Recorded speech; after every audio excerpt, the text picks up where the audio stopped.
Lamatujime and watching Northeast Express on HornbillTV. The Bharatiya Janata Party has announced a major reject in the party's organizational structure on Monday. Vasundhara Raje Skinda, Tirat Singh Rawat, Ram Madhav, Vayan J. Panda, T. Purdeshwari, Rekha Verma, Varshaben, Narendra Bhai Doshi, Bhati Praveen Pawar, Manpreet Singh Badal, Lal Singh Arya, M. Nagar Raja, Tariq Mansoor and Matu Jantra Kar have been appointed to be National Vice Presidents, while Vinod Tuare and Smriti Irani are to be National General Secretaries and Piyush Goyal to be the National Treasurer. This generational shift has been long overdue and may well be seen as the ruling party's response to the recent Gen Z protests led by the Cockroach Janata Party. The new team also brings in a number of fresh faces for the post. Tirad, the timing of the organizational overhaul is also significant from the electoral perspective. Several major states, including Uttar Pradesh, Punjab, Uttarakhand, Gujarat, Himachal Pradesh, Manipur and Goa are scheduled to go to the polls in 2027. The new national team will therefore be tasked with strengthening, coordinating between the BJP central organization and its state units as the party moves towards the next major electoral cycle. Meanwhile, Prime Minister Narendra Modi also congratulated the newly appointed national office bearers of the party and expressed confidence that they will give their best in strengthening the party and focusing on public service.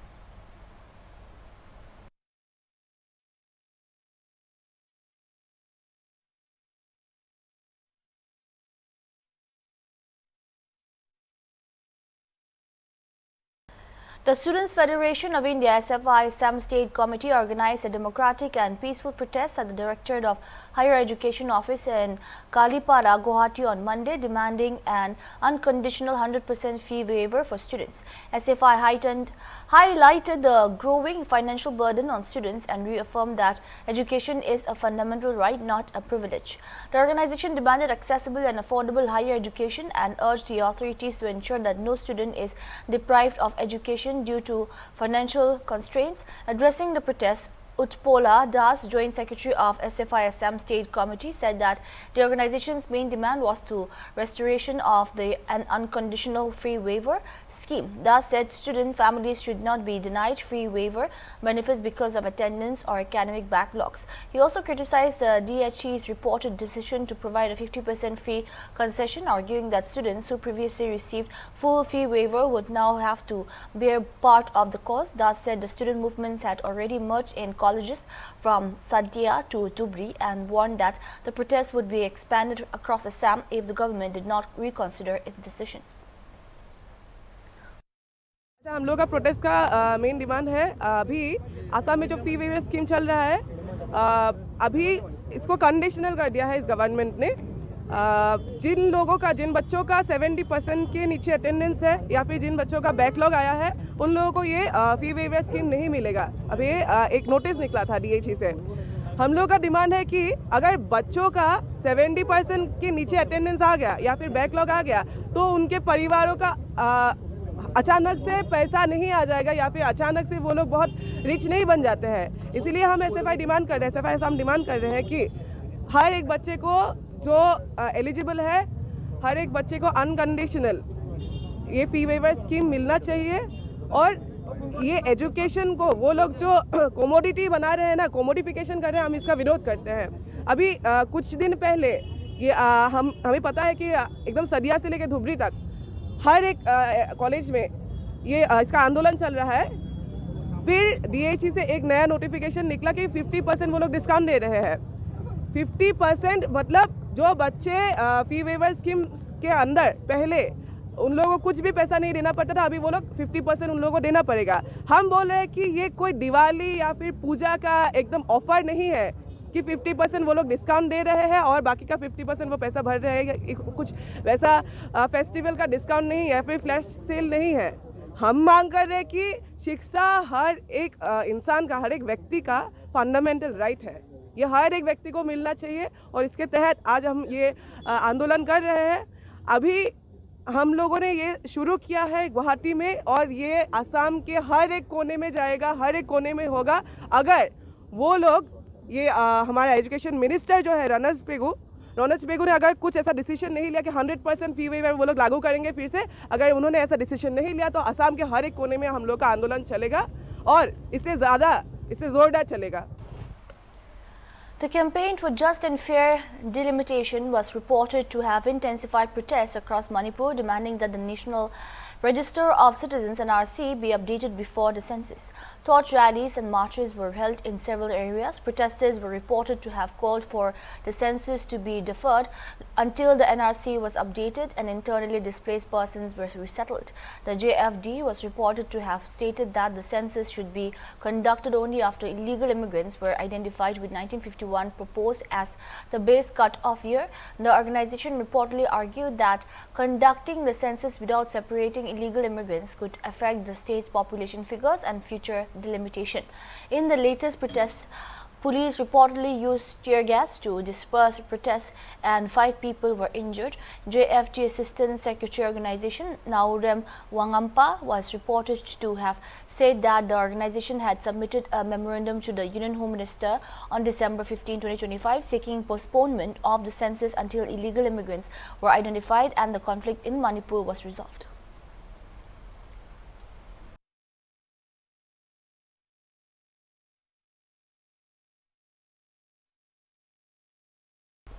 An engineering student from Arunachal Pradesh was on Saturday found dead at his rented accommodation near his college at Kotamangalam in Ernakulam district of Kerala.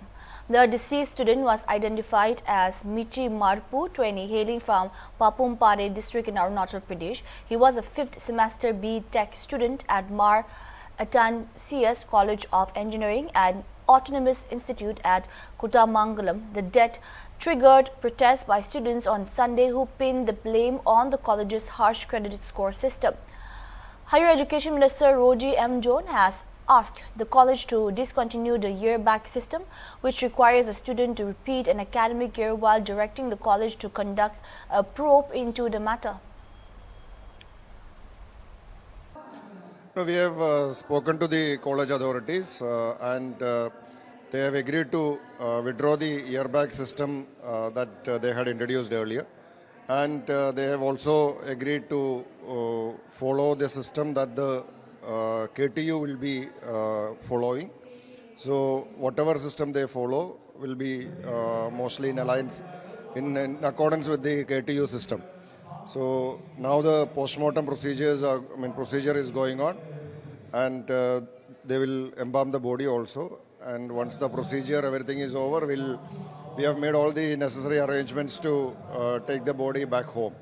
And other issues, whatever students are raising, we will discuss with students, also with the management, and we'll try to resolve all the issues.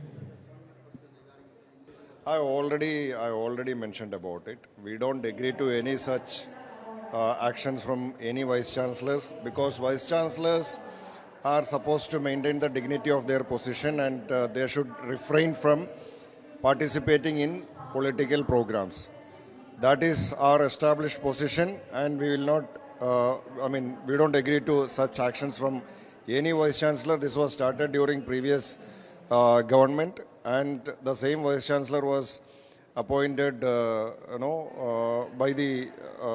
during previous government, when the chief minister and the governor had reached a consensus to give one vice chancellor to governor and one vice chancellor to chief minister. So they made this 1:1 formula in appointing vice chancellors, and that is how this particular vice chancellor was appointed during last government. And they started this culture of attending RSS programs and various other such programs during last government, and we don't agree to that. The Golakot District Administration and the Forest Department are preparing to resume an eviction drive against 59 families residing at number 2 Nigirbil along the Assam-Nagaland border in Mirapani. Officials from the District Administration and Forest Department visited the area on Sunday and served a final notice to the remaining families, directing them to vacate their homes by August 18. As part of preparations for the eviction, authorities numbered the houses and conducted a detailed survey of the area using drone cameras. The Forest Department had earlier carried out an eviction drive against 205 families in the area. However, 59 families opposed the action and approached the Guwahati High Court before subsequently moving to Supreme Court. The families had secured a stay on the eviction proceedings while the matter was under judicial consideration. Officials said that the Supreme Court has since ruled in favor of the Assam government, paving the way for authorities to resume the eviction process.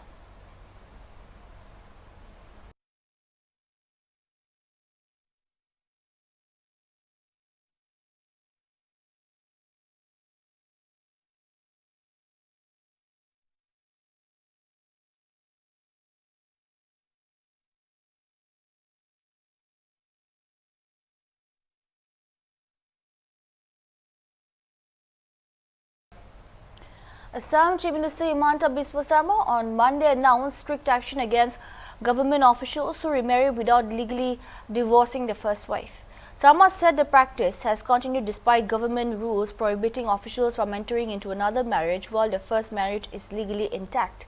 He added that until the departmental proceedings are completed, 20% of the concerned official's salary will be transferred directly to the account of the first wife by the government. Sarma said the new measure would send a strong message to government employees and help prevent officials from abandoning their first wives. हमारे बहुत सारे सरकारी कर्मचारी ने divorce बिना पहला पत्नी को त्याग कर देने का घटना हमारे सामने निरंतर आ रहे थे। सरकारी कर्मचारी कभी भी बहु विवाह नहीं कर सकता है पहला पत्नी को डाइवोर्स करने का पहले, लेकिन ये सिलसिला चलते रहे और बहुत सरकारी कर्मचारी भी ये काम ने अपने आप को इन्वॉल्व किया। हमने निर्णय लिया ऐसा हर सरकारी कर्मचारी का खिलाफ सरकार डीपी करेगा, सरकार व्यवस्था लेगे और जब तक ये डीपी व्यवस्था कंप्लीट नहीं होगा तब तक पहला पत्नी का अकाउंट में हम 20% तनख्वाह सरकार का लेवल से ही डायरेक्टली हम पहला पत्नी का खाता में ट्रांसफर करने का काम करूंगा। ये 20 पहले हमने असम में निर्णय लिया था कि अगर कोई सरकारी कर्मचारी अपना पिता माता का देखभाल नहीं करेगा तब हम तनख्वाह से 10 से 15% डिडक्ट करके पिता माता के अकाउंट में भेजूंगा। ये स्कीम काफी सक्सेस रहा। आज पिता माता का व्यवस्था, पिता माता का ख्याल नहीं रखते हैं ऐसा कंप्लेन हट गया।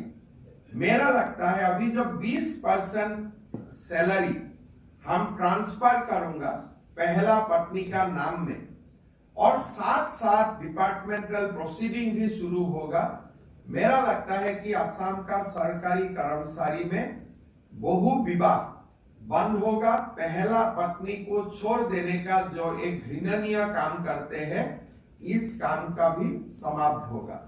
मैं मेरा 15 अगस्त का स्पीच में इसका बारे में बोला और आज आप लोगों का थ्रू से मैं सबको ये संदेश देना चाहता हूं कि सरकार कठोर होगा। उसका पहले ही आप लोग जो भी ये बहु विवाह का काम में इन्वॉल्व है ये काम से बाहर होने का आप लोग शुरू करें, नहीं तो सरकार आप लोगों का ऊपर सख्त से सख्त कदम लेगा।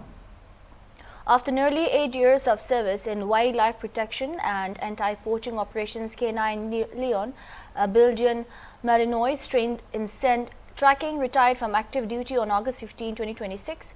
Leon joined the field in November 2018 after completing specialized training and went on to conduct more than 200 patrols and over 30 tactical operations alongside the Assam Forest Department and Assam Police. Among his notable achievements was tracking a rhino poaching suspect for nearly 20 kilometers during the 2019 floods, leading to the suspect's apprehension. In 2023, Leon helped track 4 suspected poachers following the discovery of a poached poached deer carcass in Boycott. He also assisted Assam police in solving a gold theft case in Golaghat in 2025. Supported by NABU International since 2017, Leon played a significant role in strengthening wildlife crime prevention and protecting Kaziranga's endangered greater one-horned rhinoceros and other wildlife. Aranyak, the Assam Forest Department and Assam Police have expressed gratitude for his dedicated service and wished him a healthy and peaceful retirement. Leon will continue to receive proper care after his retirement.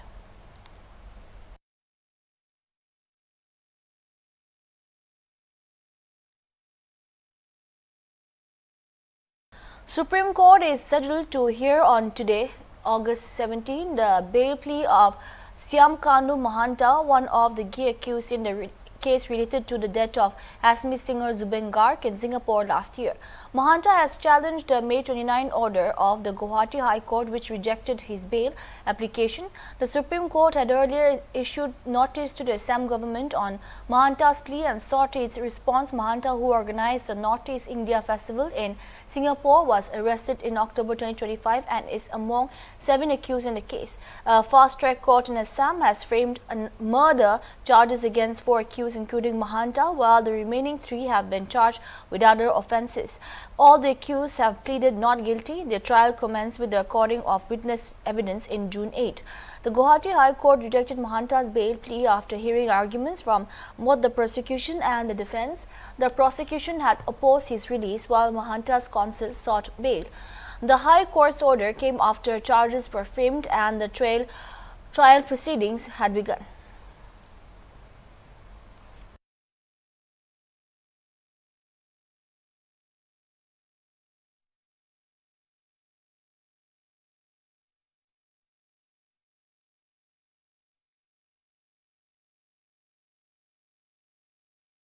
Assam Chief Minister Himanta Biswa Sarma on Monday hit out at former Union Home Minister P. Chidambaram over his remarks on the Naxal issue, accusing him of promoting anarchy and calling him a pure failure. Sarma recalled the 2013 Darbar Valley Maoist attack in Chandigarh, in which several Congress leaders were killed, and questioned the Congress's approach towards Naxalism when Chidambaram was Union Home Minister. The Assam Chief Minister said Chidambaram should not be described merely as a mental failure but as a pure failure for allegedly promoting anarchy in the country. Sarma further claimed that India is now free from the Naxal threat and said Assam would continue to remain peaceful and secure. He also accused political opponents of trying to create anarchy to return to power, alleging that efforts were being made to undermine the prevailing atmosphere of peace in the country.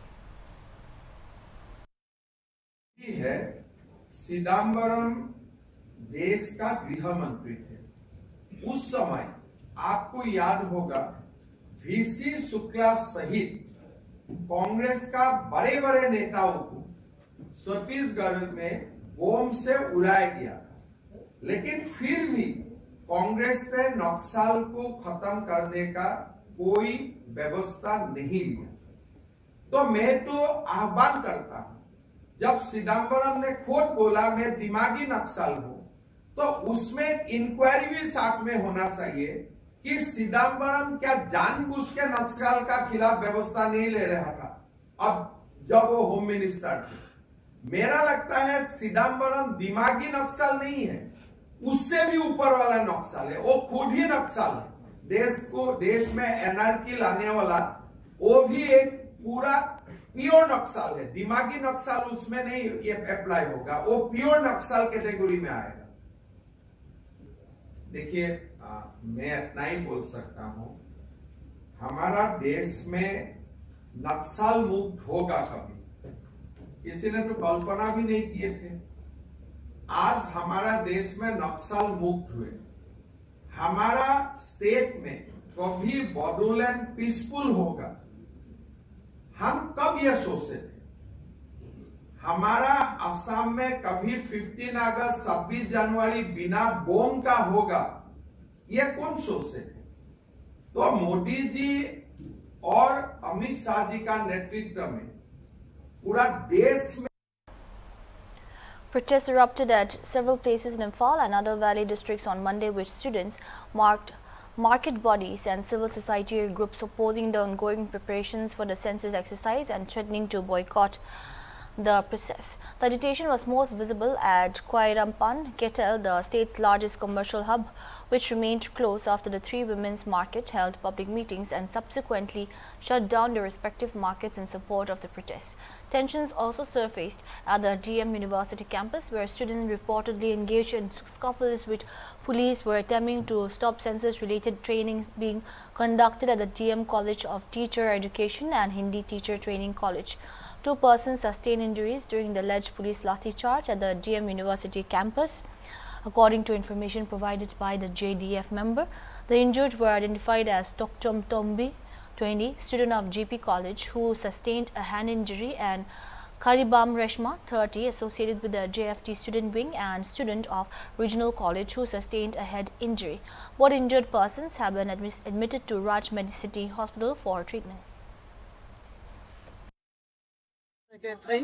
JFT Manipur, and the movement had started in the year 1980, and the people of Manipur and Manipur government had an agreement in 1980 on 16 points, and that agreement was reaffirmed once again in the year 1994, and so far Manipur government as well as India government does not take any action in a proper way so far. So from the year 2025 April onwards, campaign for just and fair delimitation JFT Manipur have been started a new form of movement for objection of NRC 1951 and to detect those illegal immigrants, and it should be followed by the census. So we are demanding under the slogan no NRC, no census, but our state government does not take up proper initiatives and central government does not listen to our demands so far. We have submitted many memorandums to our Honorable President of India, Honorable Prime Minister or Honorable Home Minister, and even to the Registrar General of India also. And in our home ground, we have given all those memorandum to Honorable Chief Minister, Honorable Home Minister, and Honorable Governor also. And we have given reminder also. But they are not taking off. That's all we have for now. Keep watching Hornbill TV.